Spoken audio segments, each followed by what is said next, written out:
जय हिंद दोस्तों, स्वागत करता हूं आपके अपने YouTube चैनल अपना टारगेट गवर्नमेंट जॉब में। चैनल को नहीं किया है सब्सक्राइब तो कर लीजिए सब्सक्राइब और बेल आइकन के बटन को दबा लीजिए ताकि आपको हर न्यू नोटिफिकेशन आसानी से मिल सके। फिलहाल हम बात करें जो आईपी कॉलेज दिल्ली आपका जो है इंद्रप्रस्थ कॉलेज आईपी जो दिल्ली है, आपका असिस्टेंट प्रोफेसर की 123 वैकेंसी यहाँ पर दी हुई है। यहाँ पे आपकी इनकम बहुत सैलरी अच्छी है, काफी 57,700 से लेकर 1,82,400 के बीच में होने वाली है। वहीं बात करें आपको एप्लीकेशन 2 मई से स्टार्ट होती है, 29 मई आपकी लास्ट डेट होने वाली है। जनरल ओबीसी ईडब्ल्यूएस के लिए 500 रुपये फीस है, SC ST PWD के लिए कोई भी फीस नहीं है। तो आप यहाँ पे आपको देख सकते हैं आपका PG 55% एंड आपका नेट और आपका PhD होना चाहिए। नेट या PhD में से एक चीज होना अति आवश्यक है। उसके बाद बात करें यहाँ पे आपका जो है सिलेक्शन प्रोसेस, तो आपका शॉर्ट लिस्टिंग होगा सबसे पहले, उसका पर्सनल इंटरव्यू होगा, डॉक्यूमेंट वेरिफिकेशन, मेडिकल एग्जामिनेशन। तो इस तरीके से आपका जो है सिलेक्शन प्रोसेस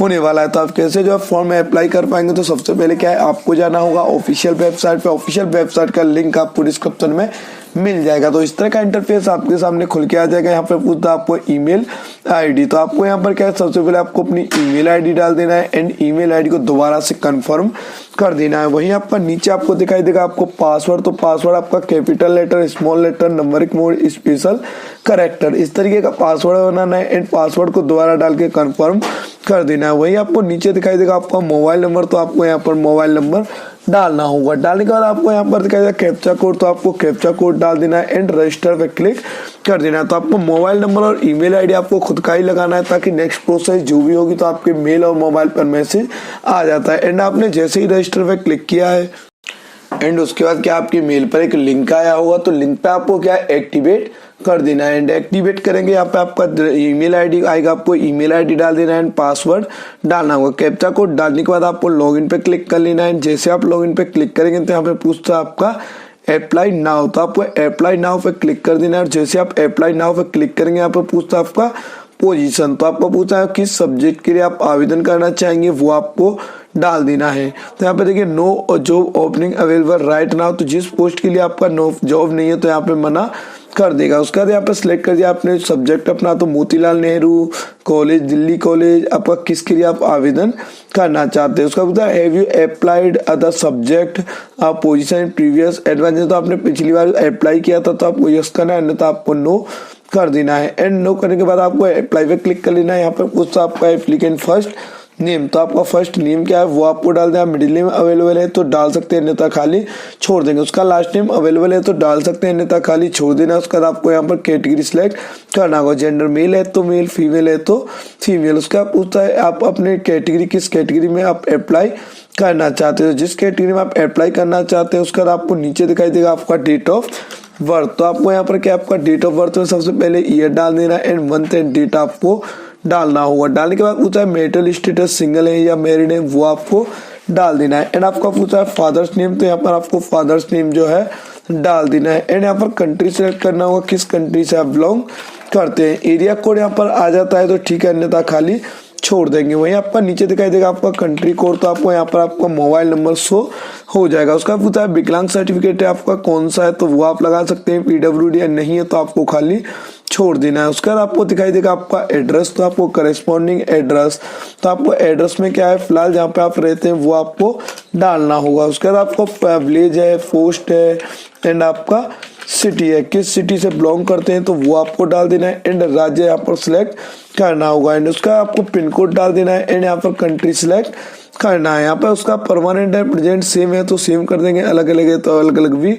डाल सकते हैं। एंड आपको सेव कर देना है। जैसे आप सेव पे क्लिक करेंगे आपके को डाटा चेक कर लेना है, गलत है तो आप एडिट डिटेल कर पाएंगे, अन्यथा आपको क्या है प्रोसीड टू नेक्स्ट पे क्लिक कर देना है। वही आपका पूछता है आपका सेकेंड ईयर ही, तो आपको सेकेंड ईयर जो 10th का बोर्ड है वो कौन सा है वो आपको डालना होगा। और सब्जेक्ट कौन कौन से है वो सब्जेक्ट यहाँ पर ऑल सब्जेक्ट आपको लिखनी होंगी जो भी आपकी सब्जेक्ट है। एंड पूछता है परसेंटेज है या CGPA है वो आपको ग्रेड है वो आपको सिलेक्ट करना, कौन सा डिवीजन है वो आपको डाल देना है, किस ईयर में आपने पास किया था वो आपको डालना होगा, किस इंस्टीट्यूट से पास किया है वो आपको डाल देना है। एंड यहाँ पर दिखाई देगा 12th, तो 12th किस बोर्ड से पास किया था वो आपको डालना होगा। डालने का पूछता है कौन कौन से सब्जेक्ट थे, तो आपको यहाँ पर सब्जेक्ट डालने होंगे। सब्जेक्ट डालने के बाद आपको नीचे दिखाई देगा आपको परसेंटेज था या ग्रेड था वो आपको डाल देना है, कौन सा डिवीजन था वो आपको सिलेक्ट करना होगा। वहीं आपका पूछता आपने किस ईयर में पास किया था, किस इंस्टीट्यूट से पास किया था, तो वो आपको डाल देना है। एंड पूछता है UG plus PG plus M आपका जो एमफिल पीएचडी है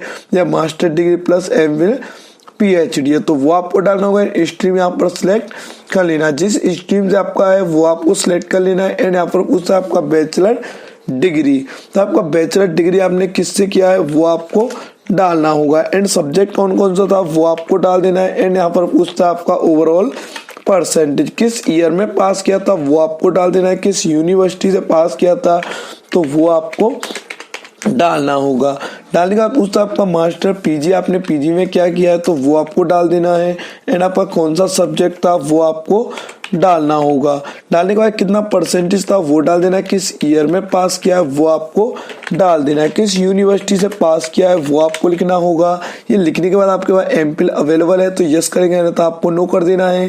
पीएचडी अवेलेबल है तो आप यस करेंगे, नहीं तो आपको नो लिख देना है। वही आपका पूछता है नेट क्वालिफाई है तो नेट क्वालिफाई तो नेट विद जेआरएफ या जेआरएफ या नो नेट एप्लीकेबल, तो आप जो है यहाँ पर कर सकते हैं। अगर आपको नहीं है तो उसका क्या आपको सेव कर देना है। एंड जैसे आप सेव पे क्लिक करेंगे यहाँ पे डाटा चेक करने के लिए आ जाएगा, तो यहाँ पे डाटा चेक कर लेना है। उसका कोई एडिशनल क्वालिफिकेशन है तो आप लगा सकते हैं, नहीं तो क्या है आपको प्रोसीड एंड नेक्स्ट पे क्लिक करना होगा। वहीं आपको पूछा आपके पास एक्सपीरियंस अवेलेबल है तो यहाँ पे एक्सपीरियंस डाल सकते हैं। एंड नहीं है तो आपको क्या है सारी चीज खाली छोड़ने के बाद आपको क्या है सेव एंड नेक्स्ट पे क्लिक करना होगा। तो यहाँ पे सेव एंड नेक्स्ट पे क्लिक करेंगे, उसके बाद आपको नीचे दिखाई देगा आपका एक्सपीरियंस। अगर यहाँ पे आपका एक्सपीरियंस जरूरी होता है तो आपको एक्सपीरियंस डालना होगा। यहाँ पे इतनी सारी पोस्ट जो है दी हुई है, यहाँ पे सारी एनी करके आ जाएगा। उसका क्या आपको गलती है तो कोई एडिट कर सकते हैं, नहीं तो आप प्रोसीड एंड नेक्स्ट पे क्लिक कर देंगे। यहाँ पे आपको पूछता है आपका नो ऑब्जेक्शन सर्टिफिकेट, तो आपका नो ऑब्जेक्शन सर्टिफिकेट आपको कुछ भी नहीं करना है, आपको सिर्फ प्रोसीड एंड नेक्स्ट पे क्लिक कर देना है। वही आपका आता है फोटोग्राफ, तो आपको सबसे पहले क्या है यहाँ पर फोटोग्राफ जो अपलोड करना होगा। तो फोटोग्राफ आपका लाइट बैकग्राउंड में उच्च क्वालिटी का होना चाहिए, ताकि नेक्स्ट टाइम जब भी आपका जो है कोई फॉर्म में रिजेक्ट ना हो, आपका जो स्टेप बाय स्टेप क्लियर होता रहे। तो यहाँ पे आपको क्या है आपको फोटोग्राफ जो है अपलोड करना होगा। तो फोटोग्राफ आपको एकदम उच्च क्वालिटी का इस तरीके का अपलोड करना है। एंड यहाँ पर अपलोड स्टार्ट अपलोड पे क्लिक कर देंगे। उसके बाद आपको आता है सिग्नेचर, तो उसी तरीके से आपको सिग्नेचर भी अपलोड करना होगा। तो यहाँ पे फोटो एंड सिग्नेचर का आपको साइज विशेष ध्यान रखने वाली बात है कि फोटो का साइज एंड आप जो है नहीं बनाएंगे, 20 से 100 KB के बीच में मांगा गया है।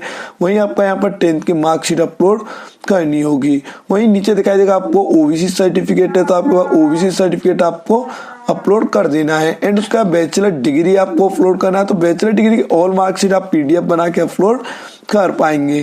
तो हमें बैचलर डिग्री आपको अपलोड करना है। एंड आपका नीचे दिखाई देगा आपका पीजी, तो आपको यहाँ पर पीजी अपलोड करना होगा। तो आपको यहाँ पर विशेष ध्यान रखने वाली बात है कि सारी डॉक्यूमेंट्स अच्छे से अपलोड करने होंगे। यूजी कर लिया एंड आपको मास्टर डिग्री आपको अपलोड करना होगा। एंड नीट एग्जामिनेशन सर्टिफिकेट आपका करना होगा, जो नेट एग्जामिनेशन सर्टिफिकेट है वो आपको अपलोड करना है। उसके बाद आपको एक्सपीरियंस वगैरह आपने लगाया है तो वो सारी चीजें अपलोड करनी होंगी। एंड उसके बाद क्या है आपको इसको नीचे कर लेना है। नीचे करने के बाद आपको यहाँ पर दिखाई देगा आपको प्रोसीड एंड नेक्स्ट सेक्शन, तो आपको यहाँ पर प्रोसीड एंड नेक्स्ट सेक्शन में क्लिक करेंगे एंड आपका नेक्स्ट ऑप्शन खुल के आ जाएगा।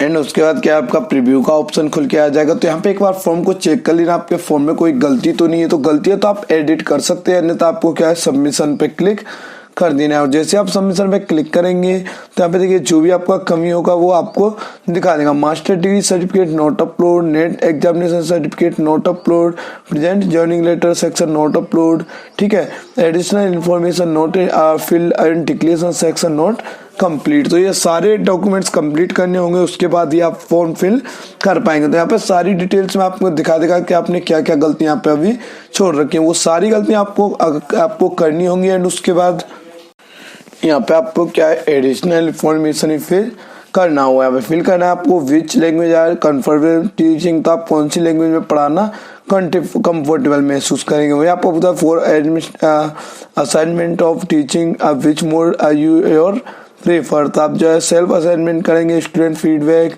पीयर रिव्यू, आपका किसके लिए आप आवेदन करना चाहेंगे, तो वो आपको डाल देना। पूछता है how to you create in learning environment, तो आपको यहाँ पर जो किस तरह आप पढ़ाना चाहते हैं वो आपको यहाँ पर लिखना होगा। तो यहाँ पे उसका होता है online outline your most significant continue to research, आप कैसे किस पे रिसर्च कर रहे हैं, तो ये सारी डिटेल यहाँ पर आपको फिल करनी होंगी। तो आपको यहाँ पर बहुत सारे ऑप्शंस दिए हुए हैं, तो सारी डिटेल फिल कर लेंगे। एंड यहाँ पर पूछता है टू रेफर मिलर वर्किंग, तो आपका यहाँ पर क्या है, तो पूछता है कि आपको 2 ऐसे आदमियों के बताएं जिनसे आपका जो है मेल किया जा सके, आपको कॉल वगैरह करके आपके बारे में जानकारी ली जा सके, तो वो आपको यहाँ पर सिलेक्ट कर लेना है। यहाँ पर पूछता है आपने जो है कोई कोर्ट केस तो नहीं है यहाँ पर आपके पास, तो आपके खिलाफ कोई कोर्ट कार्यवाही तो नहीं हो, वो आपको डालना होगा। एंड यहाँ पर डाल देना आपका नाम जिसके लिए आप जो है अपना जानते हैं, तो उसका इंस्टीट्यूशन, आपका प्रेजेंट फॉर्मर, उसका जो है आप पद क्या है फिलहाल वो आपको डालना होगा। डालने के बाद आपको नीचे दिखाई डिजाइनेशन, तो डिजाइनेशन में पद आपको डाल देना है। डालने के बाद आपको दिखाई देगा आपका यहाँ पर एड्रेस, तो उसका एड्रेस यहाँ पर डाल देना है। एंड एड्रेस का उसका मोबाइल नंबर यहाँ पर आपको डालना होगा। एंड ईमेल आईडी डाल देना है। एंड सेकंड आपको जो है यहाँ पर डालना होगा। तो दो आपको रेफरेंस देने होंगे, रेफरेंस, उसके बाद आपका किस पद पे आप काम करते हैं वो आपको डाल देना है।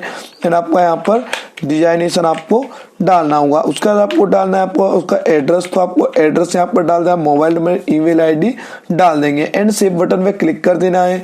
तो यहाँ पे आपको देख लेना एक बार सारी डिटेल्स आपको यहाँ पर जनरल डिटेल, क्वालिफिकेशन, एक्सपीरियंस, आपका ये पब्लिश, आपका publication award, additional information, declaration, upload, review and submit, last आपको सबमिट जो है करना होगा। तो यहाँ पे आपको इसको सेव कर लेना है। सेव करने के बाद आपको जाना होगा सबमिशन पे, तो आप जैसे ही सबमिशन पे क्लिक करेंगे सारे स्टेप क्लियर हो चुके हैं। उसके बाद क्या आपको सबमिट एप्लीकेशन पे क्लिक कर लेना है। सबमिट माई फॉर्म करेंगे, इसके बाद आप कोई भी चेंजेस नहीं कर पाएंगे, ये आपको याद रखने वाली बात है। यहाँ पे आप कोई भी चेंजेस नहीं कर सकते। एंड यहाँ पर आपको क्या एक बार व्यू एप्लीकेशन फॉर्म प्रिंट करके देख लेना आपका फॉर्म बिल्कुल सही है, तो आपको फॉर्म प्रिंट कर लेना है। प्रिंट को आपको सेव कर लेना है ताकि नेक्स्ट प्रोसेस जो भी होगी तो आपको जो आवश्यकता पड़ने वाली है उसमें आपको अपना रखना है। तो आशा करता हूं आपको वीडियो काफी पसंद आएगा और आपके लिए काफी हेल्पफुल रहा होगा। कोई भी आपको मिसिंग यहाँ पर कुछ मिसिंग रह जाती है, ऐसा नहीं है कि वीडियो आप बिल्कुल कंपेयर तो अच्छी तरीके से बना पाएंगे। कोई भी अगर मिस गाइडलाइन है तो आप जब पूछ सकते हैं, आप कमेंट कर सकते हैं, तो आपको रिप्लाई मिल जाएगा। आशा करता हूं आपको वीडियो काफी पसंद आएगा और आपके लिए काफी हेल्पफुल रहा होगा। ऐसे हेल्पफुल अपडेट्स के लिए हमारे चैनल को सब्सक्राइब कर लें। थैंक यू फॉर वॉचिंग अपना टारगेट गवर्नमेंट जॉब।